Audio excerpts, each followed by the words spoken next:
Hola a todos y todas, esperando que se encuentren muy bien, les dejo este video resumen a propósito del electrocardiograma a fin de ya concluir lo que hemos revisado sobre las generalidades del sistema cardiovascular, entendiendo que ya con esto concluimos el laboratorio número 2 y se da inicio a la revisión, ¿no es cierto?, del control que ejerce el sistema nervioso autónomo y las diferencias que vamos a encontrar cuando hacemos una simulación donde no hay control autónomo a propósito del ritmo y la frecuencia cardíaca, entre otros, y para ello tenemos que terminar de revisar algunos elementos base,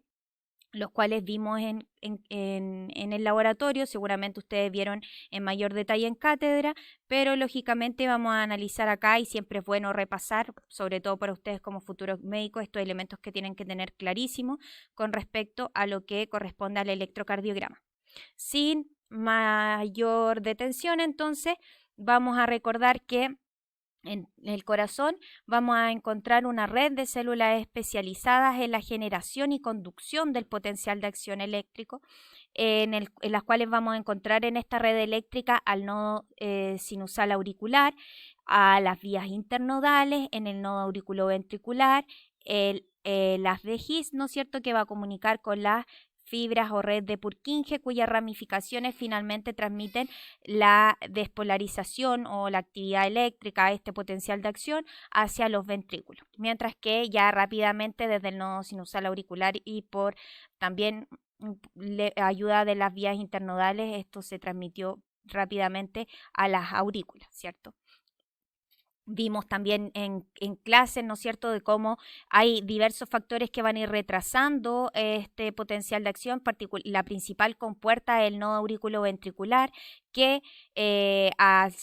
tener un tipo de potencial de acción lento junto al nodo sinusal auricular, pero este es el inicio de este circuito eléctrico.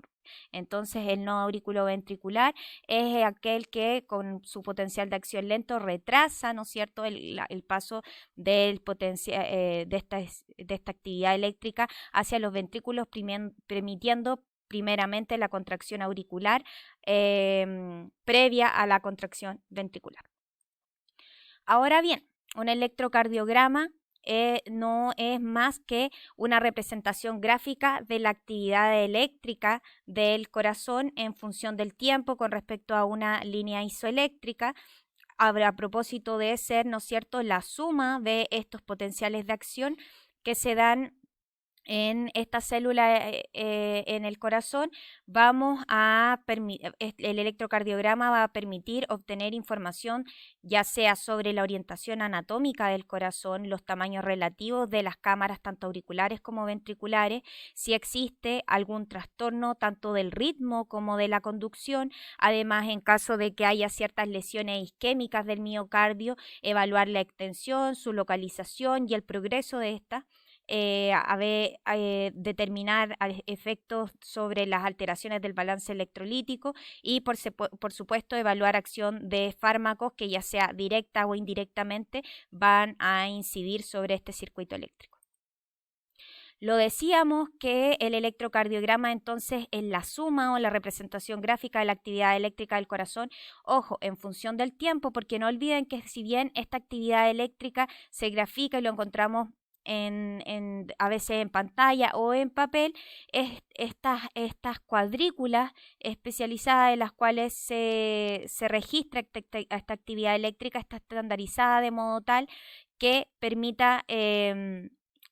un área longitudinal una representación del tiempo, mientras que, o digamos en un eje X, mientras que en un eje Y encontraríamos lo que es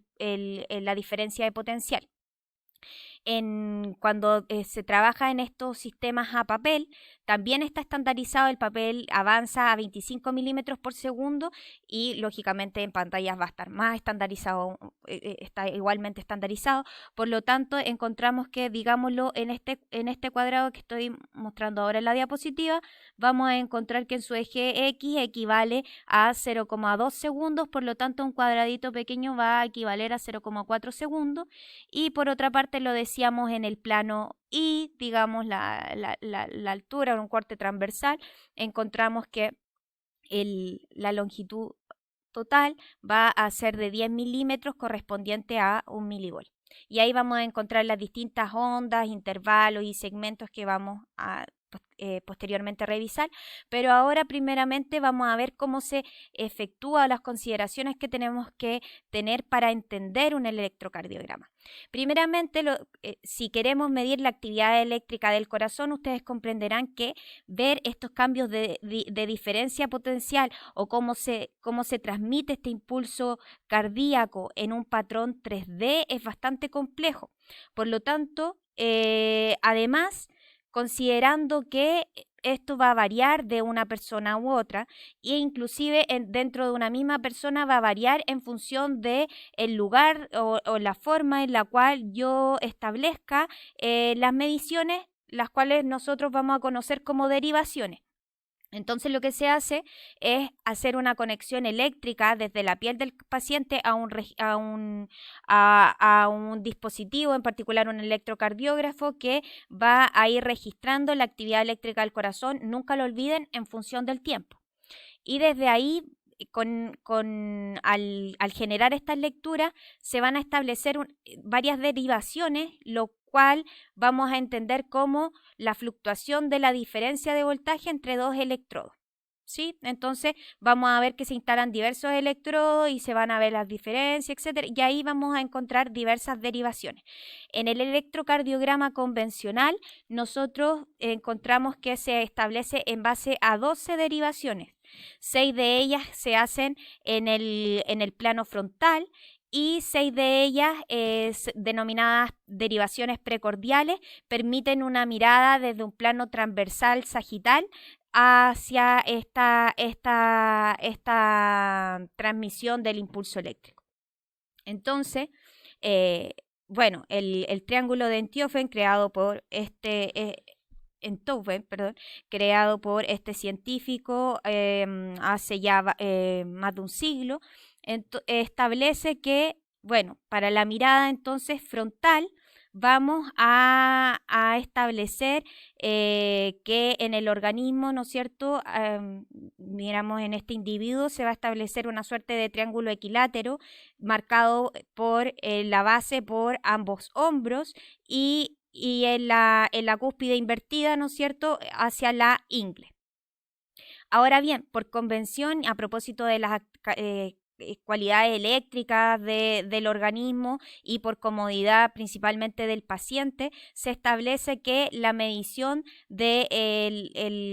la actividad del hombro izquierdo y derecho se puede medir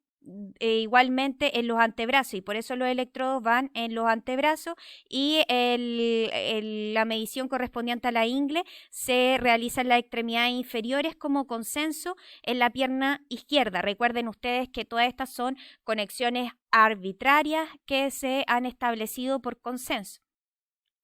Ahora bien, entonces, ya teniendo estos 3 electrodos, las mediciones de estos 3 electrodos, se establecen estas derivaciones. Primero vamos a encontrar 3 derivaciones que son bipolares, es decir, que establecen la diferencia entre dos electrodos. Por ejemplo, la derivación 1 no va a ser más que la diferencia entre el voltaje medido en el LA con respecto a RA, y estableciendo RA, ¿no es cierto?, como negativo y LA como positivo. En la derivación 2 vemos que se establece la diferencia entre LL y RA, asignándole a RA el polo negativo. Y la derivación 3 va a corresponder a la diferencia entre LA y LL, siendo LA, ¿no es cierto?, el polo negativo. Ahora bien, también nosotros podemos establecer 3 derivaciones que se conocen como derivaciones unipolares, donde se va a ver la diferencia entre cada uno de los electrodos con respecto al promedio alcanzado por los otros dos. Y de este modo se establece en el fondo que este es el símil, digamos, al eje medio del corazón, al cual se le establece el polo negativo. Entonces, desde ahí salen entonces las 6 derivaciones que nos van a entregar información acerca del plano frontal. Ahora bien, con respecto al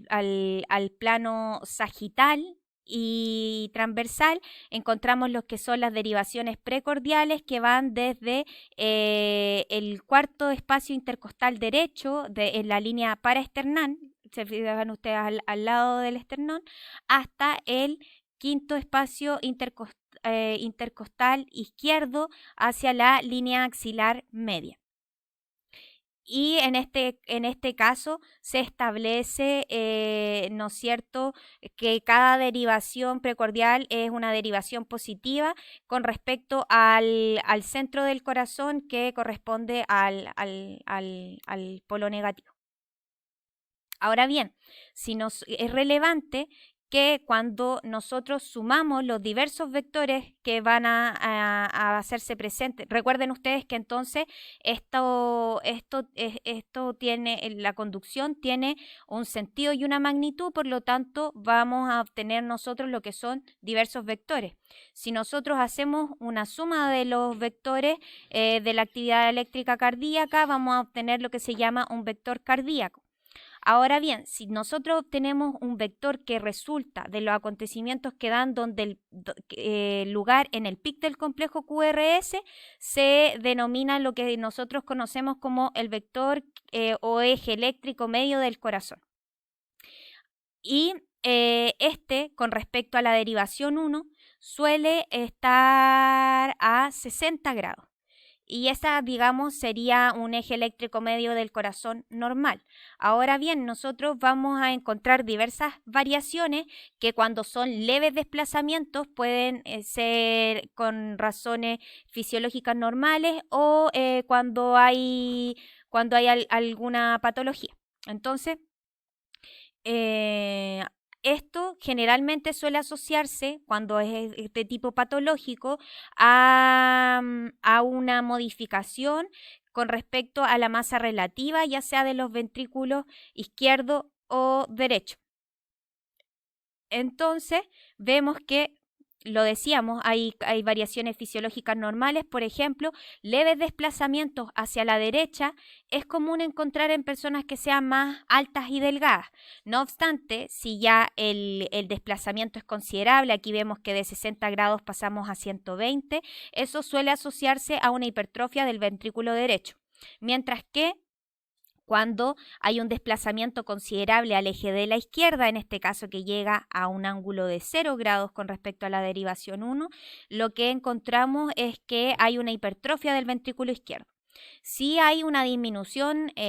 menor de 60 a 50 grados, por ejemplo, esto no es raro de encontrar en individuos que, digamos, sean de estatura menor y de contextura más gruesa.